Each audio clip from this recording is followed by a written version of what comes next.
നാടന്തലിലേക്ക് സ്വാഗതം. നാടന്തലിലേക്ക് സ്വാഗതം. എന്താണ് എന്താണ്? ഒരാൾ ചിരിക്കുമ്പോൾ ഒരാൾ കരയുന്നു, ഒരാൾ കരയുമ്പോൾ ഒരാൾ ചിരിക്കുന്നു. അതാണ് കേരളത്തിൽ കണ്ടുവരുന്ന പ്രതിഭാസം.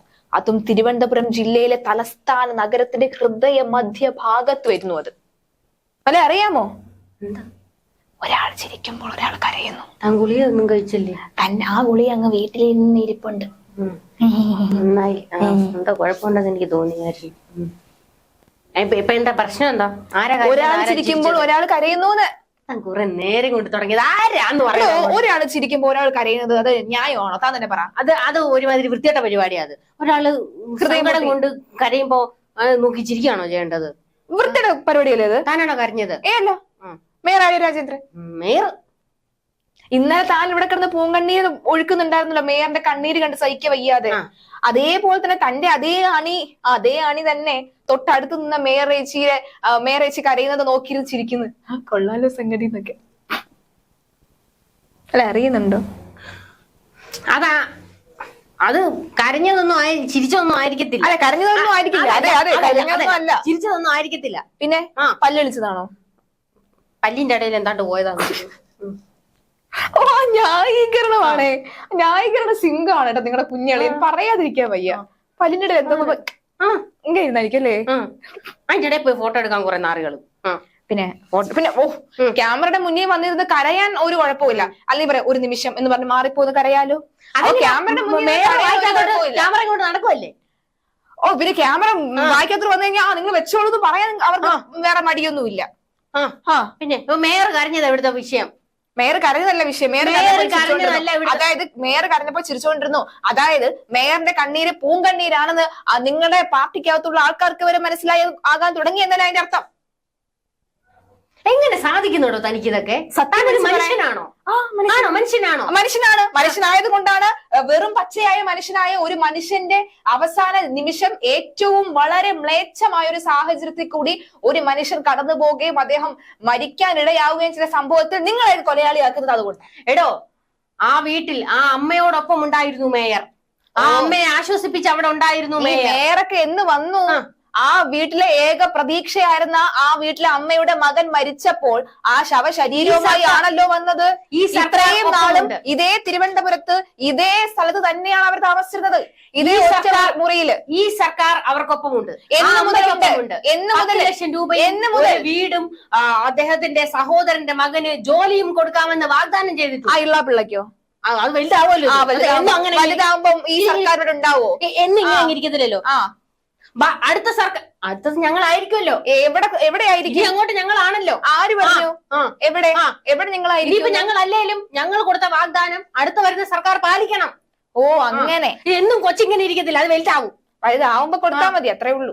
അല്ല, ഈ പറയുന്ന ജോയിയും ഈ പറയുന്ന അമ്മയും ഇവിടെ തന്നെ ഉണ്ടായിരുന്നു. സാധാരണക്കാരായിട്ടുള്ള മനുഷ്യൻ. അവരുടെ ആ ഒറ്റമുറി അല്ല, അവിടെ ആ പഞ്ചായത്ത് ഭരിക്കുന്നതും ആ വാർഡ് മെമ്പറും ഒക്കെ ആരാണെന്ന് അറിയാലോ അല്ലേ? ഏത് പാർട്ടിക്കാരാണെന്ന് അറിയാലോ. അവിടെ ഉണ്ടായിരുന്നു. ഇപ്പോഴെങ്കിലും കണ്ണു തുറന്നല്ലോ. അല്ലെങ്കിൽ തന്നെയാണ് സംഭവം. എവിടെയെങ്കിലും എന്തെങ്കിലും ദുരന്തം സംഭവിക്കുക, ഒരാളുടെ ജീവൻ നഷ്ടമാവുകയും ചെയ്യുമ്പോൾ പിന്നെ 10 ലക്ഷമായി, 1 കോടിയായി, 1.5 ലക്ഷമായി, ജോലിയായി, അതായി ഇതായി. തന്നെ ഞാനങ്ങ് തല്ലിക്കൊന്നിട്ട് തന്റെ വീട്ടുകാർക്ക് ആ പൈസ കൊടുക്കത്തില്ല. തന്നെ കൊണ്ട് അങ്ങ് ശല്യമായേക്കുവാണ്. തന്നെ കൊണ്ട് പിന്നെ എല്ലാവർക്കും നല്ല കാര്യമാണ്. ശല്യം അങ്ങ് തീരുമല്ലോ. ഓ, പിന്നെ മാറോ തല്ല. ഞാൻ നിന്ന് കൊള്ളാൻ പോവല്ലേ? പോടാ. സുഹൃത്തുക്കളെ, നമ്മളിപ്പോൾ ചർച്ച ചെയ്യേണ്ടത്, കഴിഞ്ഞ ദിവസം ഹൈക്കോടതി ആ വിഷയത്തിൽ ഇടപെട്ടിരുന്നു, മാലിന്യത്തിന്റെ വിഷയത്തിൽ. ഹൈക്കോടതി വ്യക്തമാക്കിയത് എന്താണ്? ഈ സംഭവത്തിൽ കോർപ്പറേഷനെ മാത്രം നമ്മൾ കുറ്റപ്പെടുത്തിയത് കൊണ്ട് കാര്യമില്ല. അങ്ങനെ പറഞ്ഞോ ഹൈക്കോടതി? അല്ല, അങ്ങനെ പറഞ്ഞോ. ഒരാളെ മാത്രം കുറ്റപ്പെടുത്തിയത് കൊണ്ട് അല്ല, നിങ്ങൾ എല്ലാരും കൂടെ 40 വട്ടം കുറ്റപ്പെടുത്തിക്കൊണ്ടിരിക്കുന്ന കോർപ്പറേഷനെയാണല്ലോ. റെയിൽവേയുടെ ഭാഗത്തെ വേസ്റ്റ് റെയിൽവേ തന്നെ നീക്കം ചെയ്യണമെന്ന് ഹൈക്കോടതി വ്യക്തമാക്കിയിട്ടുണ്ട്. അതുക്കും മേലെ ഹൈക്കോടതി മറ്റൊരു കാര്യം പറഞ്ഞിട്ടുണ്ട്.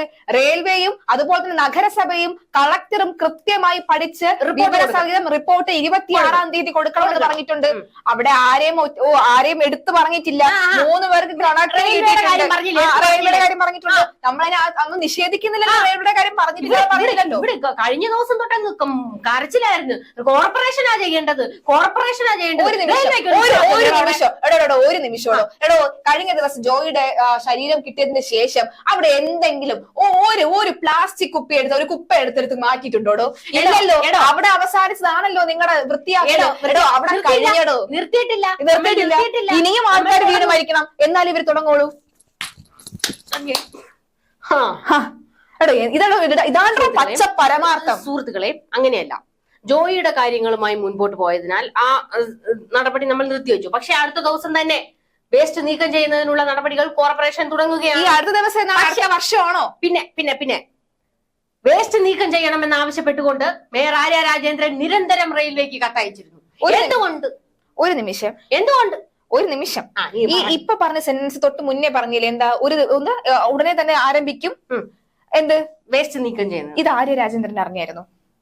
എനിക്ക് അവരൊറ്റ ചോദ്യം മാത്രമേ ഉള്ളൂ. ഇത് ആര്യ രാജേന്ദ്രൻ അറിയായിരുന്നു? മേയറല്ലേ പിന്നെ നേതൃത്വം നൽകുന്നത്. ഓക്കെ, അത് ആര്യ രാജേന്ദ്രൻ അറിയാം. അത് ഇയാൾ ഇവിടെ കിടന്നിട്ട് വളവളാന്ന് അടിക്കുന്നതല്ലാതെ ഇത് അവര് വല്ലതും അറിയുന്നുണ്ടോന്ന് എനിക്ക് തോന്നുന്നില്ല. സുഹൃത്തുക്കൾ തന്നെ പറയുന്നത് നിങ്ങൾ രണ്ടുപേരും അങ്ങോട്ടും ഇങ്ങോട്ടും തല്ലുകൂടിയിട്ട് കാര്യമില്ല, അത് വൃത്തിയാക്കേണ്ടത് കോർപ്പറേഷനും റെയിൽവേയും കൂടി ചേർന്നിട്ടാണ്, അത് നടന്നോട്ടെ എന്ന് പറയുന്നുണ്ട്. ശരിയാണ്. പക്ഷെ എന്നാലും ഇയാൾ ഇങ്ങനെ ന്യായീകരിക്കും ഇതിനെ. അതെനിക്ക് മനസ്സിലാകാത്തത്. എന്ത് കണ്ടിട്ടാണ് ഇയാൾ ഇങ്ങനെ ന്യായീകരിക്കുന്നത്? എനിക്ക് മനസ്സിലായി. ന്യായീകരിക്കുന്നതാണോ? ഒരാളെ നിങ്ങൾ വട്ടം കൂടി തല്ലുന്ന എന്തിനാണ്?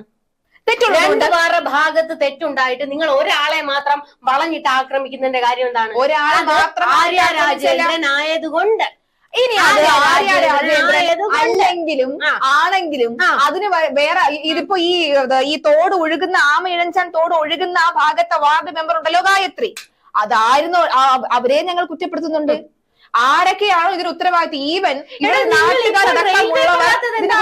വാർഡ് മെമ്പറുടെ കാര്യം പറഞ്ഞുകൊണ്ടിരിക്കുന്നത് നിങ്ങൾ റെയിൽവേ പറയാത്ത എന്താണോ? റെയിൽവേയും കുറ്റക്കാരാണ്. ആര് പറഞ്ഞു അല്ല എന്ന്? റെയിൽവേ ചെയ്യേണ്ട നടപടി ചെയ്യണം, അല്ലാതെ ഒരു മനുഷ്യൻ മരിക്കുമ്പോഴല്ല ചെയ്യേണ്ടത്.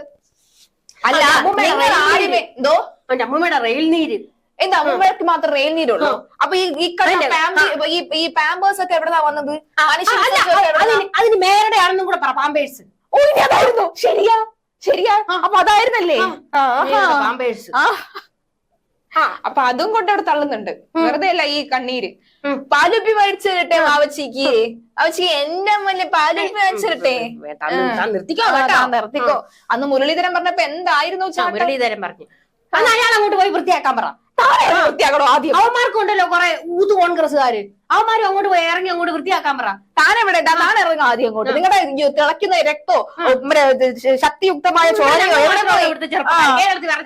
അങ്ങനെയൊക്കെ ആയിരുന്നു നിങ്ങളുടെ ഭാവം. എങ്ങനെയായിരുന്നു?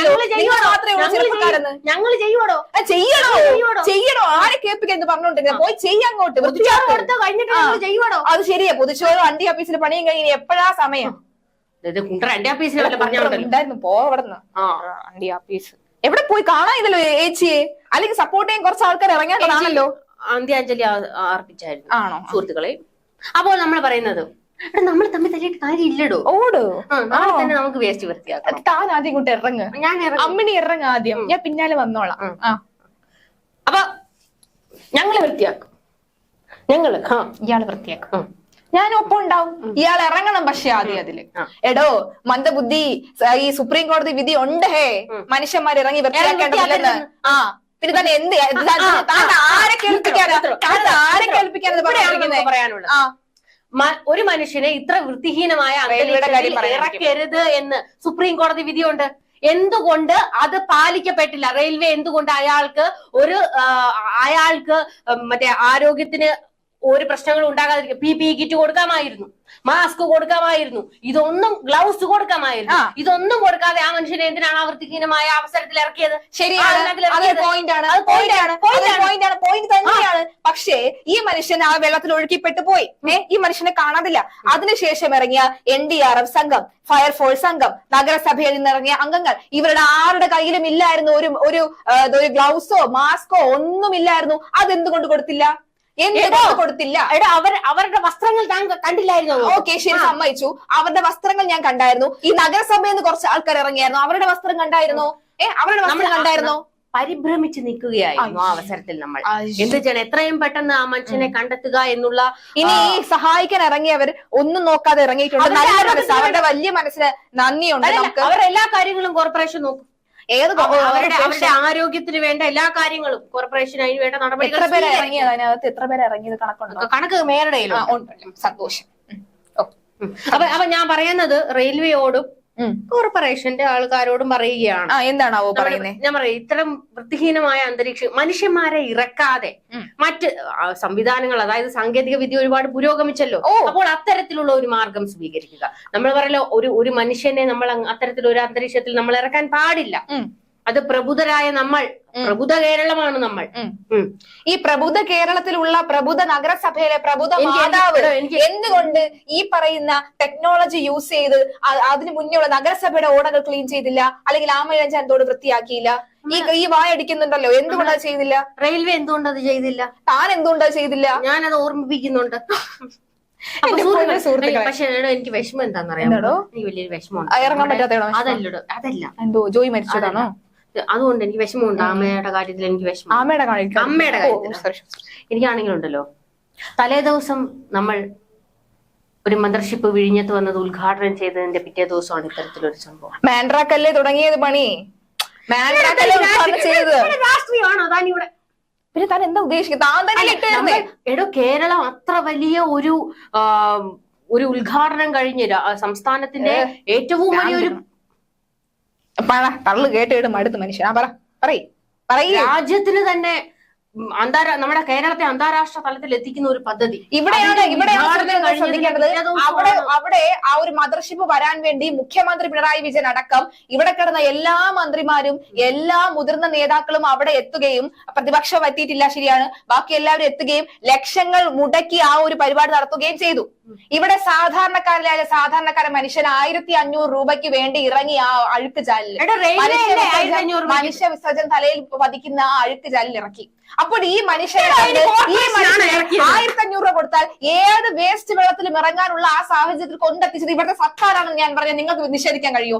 നിനക്ക് നിഷേധിക്കാൻ കഴിയോ? കുഞ്ഞിനെ നിഷേധിക്കാൻ കഴിയോ? ഇല്ല. കാരണം അതാണ് സർക്കാരിന്റെ നെഞ്ചത്ത് വെച്ചത്. ഏത് മദർഷിപ്പ് വന്നാലും എന്ത് വന്നാലും ഇവിടെ ലക്ഷങ്ങൾ പൊടി പിടിക്കാൻ കുഴപ്പമില്ല.